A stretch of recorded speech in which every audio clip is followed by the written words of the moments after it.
primero.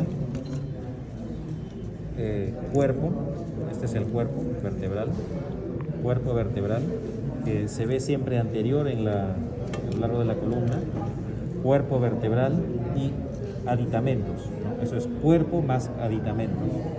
¿Ya? Todas tienen cuerpo más aditamentos. Lo que une el cuerpo con los aditamentos viene a ser el pedículo, que es esto de acá. Para eso quería la pinza para poderlo señalar. Ahí está. Gracias. ¿De qué grupo vienen ustedes? ¿Qué les enseñó la técnica? Entonces están tirando, están hechos unos tigres. Ya está bien. Están tirando que da miedo, pues. Está bien, miren. Entonces este es el pedículo. El pedículo une cuerpo con aditamentos. Vamos a ver el pedículo en todas. Aquí está también el pedículo, Pedículo. Acá también hay pedículo y acá también. En todas hay pedículo. Pedículo une cuerpo con aditamentos. Acá no hay doble pedículo. No, este nomás es. Esto no. Esta es otra cosa, que lo voy a explicar en un momento. ¿Ya? Une cuerpo con aditamentos. Dentro de los aditamentos tenemos la apófisis espinosa y las apófisis transversas, ya que esto se cumple para casi todas las vértebras, ¿no? Casi todas, ¿no? Salvo, digamos, probablemente el atlas, que tiene características diferentes en cuanto a las apófisis, ¿no? El resto son muy similares. Entonces, ¿quién une a la apófisis espinosa con las transversas? Las láminas. Están las láminas, Acá también, lámina. La lámina une la apófisis espinosa con las transversas. Acá también se ven. Acá se ven todas las láminas, ¿ven? Toda acá, lámina. Por eso es que en neurocirugía el procedimiento que se hace para poder acceder a la médula espinal es la laminectomía, porque se tiene que seccionar las láminas. Se seccionan las láminas y se accede al centro, a la médula. Ese procedimiento se llama laminectomía porque se tienen que digamos, ingresar por las láminas, se cortan las láminas para poder seguir. Entonces, repito, primero tenemos el cuerpo, que es anterior, aditamentos, cuerpo y aditamentos se unen por el pedículo, y la apófisis espinosa se une con las transversas a través de las láminas. ¿Ya? Esas son las características generales. Todas van a tener un agujero vertebral, pero el agujero vertebral en cada una de las vértebras, en cada juego de vértebras, tienen características diferentes. Si hablamos, por ejemplo, de una vértebra cervical, de las vértebras cervicales, se dice que tienen forma triangular los agujeros vertebrales, forma triangular. En lo que vienen a ser las torácicas o dorsales, tienen forma circular. Y cuando llegamos a las lumbares, se dice que también es triangular. Es medio extraño porque en verdad no es tan triangular que digamos. Algunos lo describen como acorazonado. Pero al fin, en los libros de anatomía la mayoría dice triangular y circular. Los agujeros vertebrales, Bien, esas son las características generales de las vértebras. Cada grupo de vértebras va a tener características específicas. Vamos a empezar con las vértebras cervicales. Esta es una vértebra cervical típica. Recordemos que las vértebras cervicales se caracterizan porque la apófisis espinosa es bituberosa, al igual que las apófisis transversas también son bituberosas. ¿Ya? Entonces, este es anterior, este es posterior, recuerden, ¿ven? Es bituberosa. Miren acá, las apófisis espinosas son bituberosas, pero en la medida que vamos llegando a las vértebras dorsales o torácicas, ya aparecen algunas vértebras de transición en donde ya no son bituberosas, sino son unituberosas. Entonces, esta es la 1, 2, 3, 4, 5, a partir de las 6 a 7 ya son unituberosas, y las primeras son bituberosas. A veces la 5, acá no se ve tan bien, pero acá es bituberosa, pero a veces también puede ser unituberosa, eso es muy variable. La cosa es que cuando ya llegamos a las 7, siempre todas son unituberosas. Bituberosas o bífidas también se dice. Mientras que las apófisis transversas, todas son bituberosas. Y se caracterizan porque tienen un tubérculo anterior y un tubérculo posterior. ¿Ven? Tubérculo anterior y tubérculo posterior. Vamos a ver acá. Ahí está, ¿ven? Acá se han volado el anterior, pero ahí estaba tubérculo anterior, posterior, Acá también se lo han borrado un poco, anterior, posterior, pero todos tienen tubérculo anterior y posterior. Ahora, tengan presente eso. Cuando ya llegamos a ver esta parte de los tubérculos, recordemos una vértebra característica que es la C6. Entonces en C6 ubicamos siempre que el tubérculo anterior de la apófisis transversa es más prominente. Acá no se ve porque está algo desgastada la pieza, ¿no? Pero el tubérculo anterior de la apófisis transversa de C6 siempre es más prominente. A ese tubérculo anterior se le llama tubérculo carotidio o tubérculo de Chassaignac. Esta es la sexta, ¿ven? 6. Eso quiere decir que muy bien podrían preguntarles acá, tubérculo carotidio o tubérculo de Chassaignac. Es el tubérculo anterior más prominente de todos. Y ese tubérculo anterior, que es de Chassaignac o carotidio, es un punto de reparo anatómico importante. Hay puntos de reparo anatómicos en cada segmento de la columna. ¿Qué es un punto de reparo anatómico? Claro, o sea, puntos de reparo anatómicos que a ese nivel suceden hay digamos varios acontecimientos, entre comillas, anatómicos. O sea, suceden muchas cosas en anatomía en esa zona. Digamos que pueden haber estructuras que inician, que terminan, pueden haber estructuras puntuales que se encuentran en esa zona. Y en cada grupo vertebral sucede eso. Por ejemplo, el punto de reparo anatómico importante de las cervicales es C6. El reparo anatómico de las dorsales es D4 o T4 y de las lumbares es L1. L1 de las lumbares coincide con el plano transpilórico y eso lo van a ver cuando hagan abdomen. D4 cuando hagan tórax van a ver que coincide con el ángulo de Lewis, que es una estructura que es la angulación manubrio external. Lo van a ver en su momento. Y en este caso C6 viene a ser lo que coincide con el tubérculo de Chassaignac o tubérculo carotidio. Se dice que a la altura de C6 suceden muchas cosas. Por ejemplo, ya les han hecho laringe, ¿no? Les han hecho clase de laringe de vísceras, supongo. No se acuerdan. Se quedaron dormidos por la sopa de cangallo. Tomaban la sopa de cangallo y se quedaron dormidos. ¿Todavía da sueño la sopa? ¿Sí? ¿Todavía da sueño? Sí. Perfecto, es lo máximo esa sopa. Ya bueno, y la cosa es que a este nivel se encuentra el cartílago cricoides. Vamos a ver si está por acá. Este es el tiroides y el cricoides está acá. Entonces, el cartílago cricoides se encuentra a la altura de C6. Recuerden que si se encuentra a esa altura, también se describe que a esa altura termina la laringe y comienza la tráquea, porque el cricoides es el último cartílago de la laringe.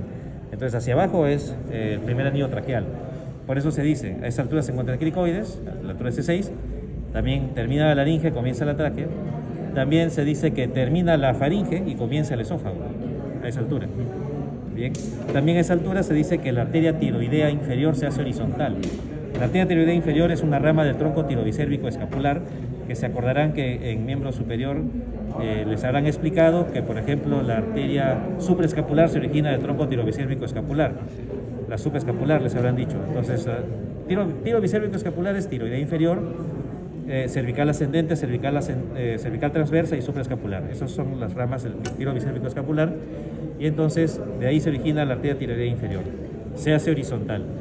A esa altura también se encuentra el ganglio medio de la cadena simpática, a la altura de C6, formando el asa de Drobnik. El asa de Drobnik se forma entre el ganglio medio de la cadena simpática y la arteria tiroidea inferior.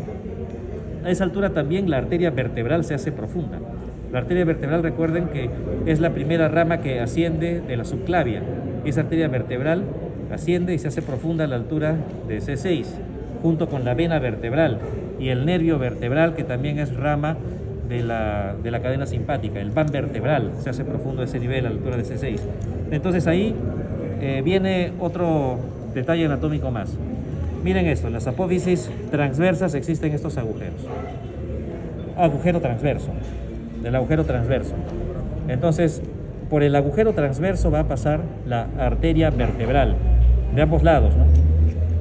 Las arterias vertebrales ascienden a la altura de C6, las arterias vertebrales se hacen profundas, acá, ingresan así.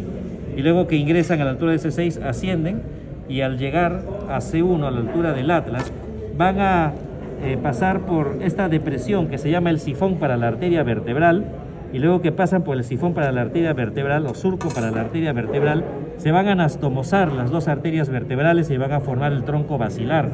Y eso ustedes ya lo van a ver cuando se haga neuroanatomía, porque forma el polígono de Willis. Entran por debajo de las Sí, arterias vertebrales. claro, o sea, se hace profunda acá la arteria vertebral y luego ingresa. Ya. Y ascienden por todos los agujeros transversos. Ya. Recuerden que C7 tiene agujero vertebral, pero por ahí no pasa la arteria vertebral, solo hay un hueco. O sea, solo hay un hueco, nada más, por ahí no pasa nada, pero existe agujero vertebral en C7, sí, pero por ahí no pasa la arteria, solamente pasa a partir de C6 para arriba. Bien, entonces tengan eso presente, agujeros vertebrales, ¿qué más les dije? Tubérculo anterior, tubérculo posterior, de las apófisis transversas. Estábamos hablando de C6. A la altura de C6 también se dice que se encuentra el tendón intermedio del homoyoideo, que es un músculo infrayoideo, que lo vamos a ver probablemente ahora. Bien, también se dice eso. Pero en cada una de las vértebras hay reparos anatómicos, pero la que tiene más reparos anatómicos es C6. C7, por ejemplo, en C7 se describe, se dice que se llama la prominente. Vamos a ver, 1, 2, 3, 4, 5, 6, 7. Esta sería, que le llaman la prominente porque dice que la apófisis espinosa es más prominente que de todas las otras cervicales. Y se dice que si es que ustedes agachamos la cabeza todos, van a tener acá una elevación y esa viene a ser la apófisis espinosa de C7. Bien, por eso le llaman a esta vértebra la prominente. Ese es también un detalle anatómico. Digamos que a esta altura de C7 se describe que el conducto torácico alcanza su máxima altura. El conducto torácico se origina de los conductos lumbares ascendentes, luego se encuentra en el tórax, en el mediastino posterior, asciende de abajo hacia arriba, de derecha a izquierda, y finalmente drena en el ángulo yúgulo subclavio o ángulo de Pirogov, ¿no? Entonces, en el momento o justo antes que ingrese al ángulo yúgulo subclavio, en el lado izquierdo, va a dar una curva, y esa curva que da coincide exactamente con C7. Entonces se dice, a nivel de C7, el conducto torácico alcanza su máxima altura. Ese es el detalle teórico, ¿no?, de la parte anatómica que esperamos ver. Entonces recuerden que en el ángulo yúgulo subclavio izquierdo que drena, les dije, conducto torácico, en el derecho, la gran vena linfática. Pero la gran vena linfática es de difícil disección, a veces es muy delgada y a veces en cadáveres no se ve. Se ve sobre todo el conducto torácico en cadáveres. La gran vena linfática no siempre se ve. Bien, también hay más estructuras, ¿no? Entonces, hemos estado hablando, por ejemplo, que se dice que a la altura de C3 se encuentra el ioides, ¿no? El ioides se encuentra a la altura de C3 y también a esta altura se va a encontrar la bifurcación de la carótida primitiva en carótida interna y carótida externa, a esta altura de C3. Bien, a la altura de C4 y C5 se encuentra todo el cartílago tiroides. El cartílago tiroides, acá cricoides, y hacia arriba, hacia C3, les dije que se encontraba el asta mayor del ioides, o el ioides en general, con la bifurcación de la carótida primitiva o carótida común. Luego vamos a ver estas dos vértebras que son vértebras especiales. Estas son vértebras especiales porque tienen características diferentes a las otras. Entonces procedemos a ver el atlas. El atlas no tiene cuerpo. El atlas no tiene cuerpo. Todas tienen cuerpo menos el atlas, ven acá. El axis también tiene cuerpo, pero el atlas no tiene cuerpo. Se describe que en lugar de cuerpo tiene masas laterales. A estas dos les llaman masas laterales. Tiene un arco anterior, un arco anterior y un arco posterior. Ven, arco anterior y arco posterior. En esos arcos del atlas tenemos también el tubérculo anterior y el tubérculo posterior. Detrás del arco anterior del atlas se va a encontrar la articulación con la apófisis odontoides del axis. Ven acá el axis. Este es el axis, este es el cuerpo del axis. Y acá tenemos la apófisis odontoides, como un diente, ¿no? Como un diente. Bueno, le dicen odontoides, podría tener otro nombre también porque es una elevación un poco extraña, pero así le llaman, ¿no? Odontoides, apófisis odontoides, ¿no? Entonces, y esta tiene una articulación con el atlas siempre. Aquí estamos viendo que en las masas laterales tenemos las cavidades glenoideas para los cóndilos del occipital. Para el cóndilo del occipital. Entonces el occipital en la base de cráneo, el hueso occipital, va a tener, digamos, los cóndilos occipitales que van a articularse acá, con estas cavidades glenoideas. ¿Sí? El sifón para la arteria vertebral o surco para la arteria vertebral, que ya les mencioné a este nivel. Surco para la arteria vertebral, ¿no? No, llega por acá. Acá. Y luego... Sí, es que sale de acá Porque aquí está hueco, ¿ven? Claro, claro. Y viene así. Ahí Así. se nos tomó. Y de ahí se nos tomosa con la otra. En esta parte, en esta zona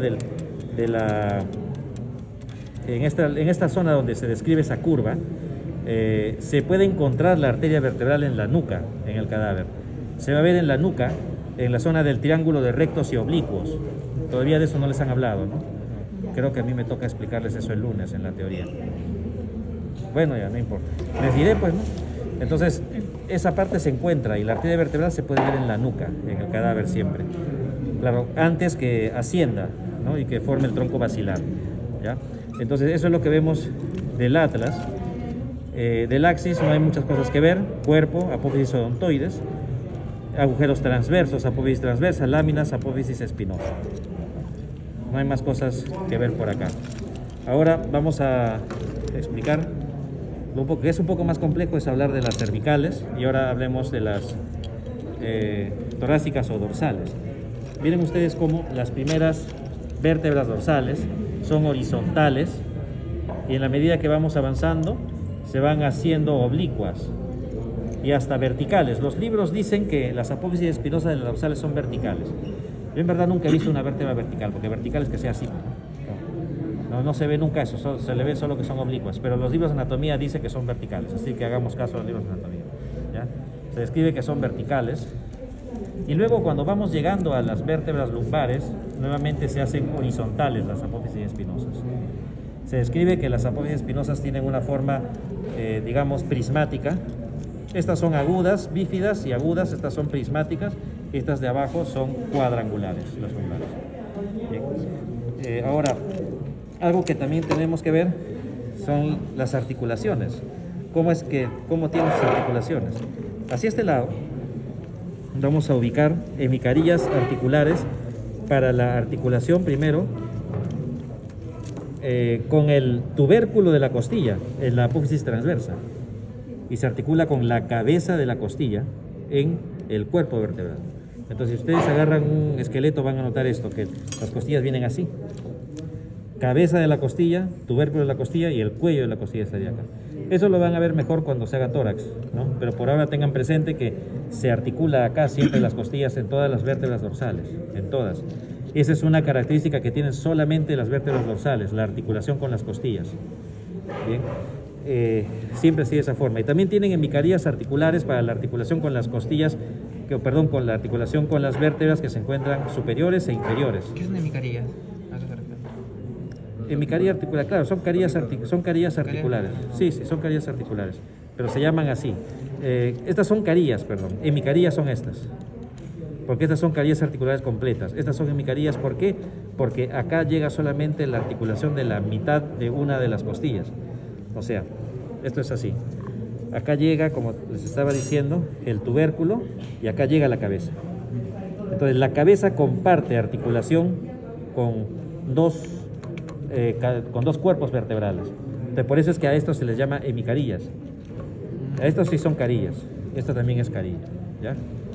Bien, ¿qué más? Bueno, no hay más cosas por acá. El resto todo es lo mismo, ¿no? Y las vértebras lumbares, lo importante de las vértebras lumbares solamente es que el cuerpo vertebral siempre es más ancho que las otras. Y la característica, no se olviden, de la apófisis espinosa, que es cuadrangular. Bien, ya está. Ahora, no hay